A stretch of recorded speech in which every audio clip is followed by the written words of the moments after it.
finds a wife. Well, He obtains favor, but most of all, he finds a great thing. And because of that, God, I have a great thing before me.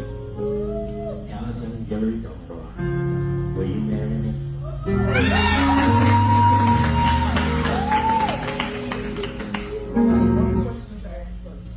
No. It was a yes or no. Yeah, I'm going to give him an answer. Before I do the answer, I need to know. Because this is my last try. well, I said, God, who's my witness in my church family. If you forsake all other women for me and want to be with me for the rest of your life, I say yes. Can you do that?